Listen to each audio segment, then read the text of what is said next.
रहने वाला एक शराबी नौजवान पूरे गांव में सिर्फ और सिर्फ वही एक शख्स बिगड़ा हुआ था। बाकी लोग जो कुछ भी करते, कोई भी शराब नोशी नहीं करता था। गांव वाले उससे बड़ा परेशान थे कि इसे कैसे गांव से निकालें, क्योंकि वो गांव के सरदार का बेटा था। वो अपनी बाप की सदारत को ना संभाल सका। बाप के लाड प्यार से बिगड़कर एक शराबी बन बैठा।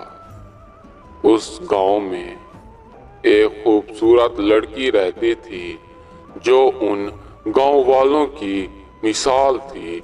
लोग उस लड़की से मिलकर बहुत खुश होते थे।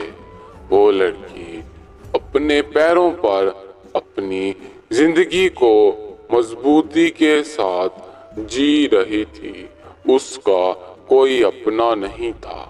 वो पूरे गांव वालों के गंदे पुराने कपड़ों को धोया करती थी और उनसे जो कुछ भी मिलता बिना किसी सवाल के उसे अपने जेब में रख लेती। कभी गांव के लोग ज्यादा पैसे दे, कभी कम देते, वो किसी को कुछ ना कहती। गांव के लोग उससे बहुत ज्यादा मुतासिर थे। हर कोई उसे अपनी बहू बनाना चाहता था।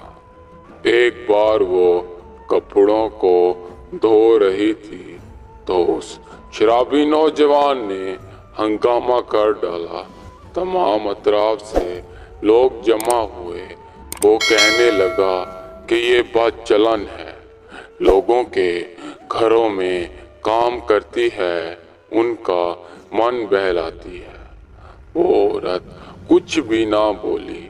उल्टा गांव के लोगों ने उस नौजवान की बात को ना माना और उसे मारना शुरू किया, ये कहकर कि हमें उसकी ईमानदारी दयानतदारी पर मुकम्मल भरोसा है। वो जरा सी भी तेरी बातों से ना बौखलाई और अपने काम को उसी तरह लगी हुई है। नौजवान बहुत बेइज्जत हो गया। वो हर वक्त यही सोचता रहता कि किस तरह से इससे बदला ले। उसने उस औरत को बहुत बहकाने की कोशिश की, मगर वो ना बहकी।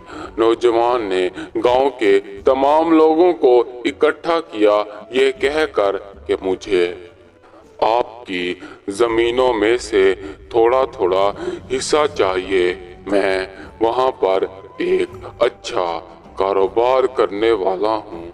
मेरे साथ सल्तनत के अजीम अमीर ताजिर मौजूद हैं।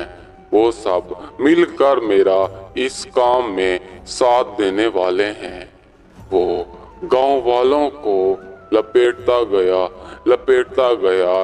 बहुत लोगों ने उसकी बात को माना और उसे जमीनें दे दी।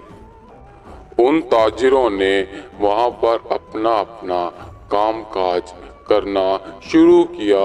गांव वालों को जैसे ही उन पे एतबार आया, बाकी लोगों ने भी उन्हें अपनी जमीनें दे डाली, जिस पर वो ताजिर काबिज हो बैठे। सल्तनत वाले उनके साथ मिले हुए थे। वो गांव के गरीब लोगों की जमीनों पे काबिज हो बैठे। गांव के लोग उस नौजवान को फिर मारने लगे। वो बहुत ज्यादा गमगीन था कि मेरी सारी उम्र मार खाते ही गुजरनी है। उस धोबन औरत ने उनके भी कपड़ों को धोना शुरू कर दिया। एक रोज उस धोबन औरत ने अपनी चालाकी को इस तरह से दिखाया कि उन तमाम लोगों को गांव से बाहर ले गई, ये कहकर कि मैं آج آپ کو آپ کے کپڑوں کا اصل راز بتاتی ہوں کہ میں انہیں کس جڑی بوٹی کے ساتھ دھوتی ہوں۔ وہ تاجروں کو لپیٹتی چلی گئی اور گاؤں کے باہر کر آئی۔ پیچھے گاؤں کے لوگوں نے ان کی تمام چیزوں کو درہم برہم کیا، اپنا مکمل قبضہ اپنی زمینوں پر کیا۔ جب تاجر واپس لوٹے تو گاؤں والوں کا مانو انقلاب برپا ہو چکا ہو۔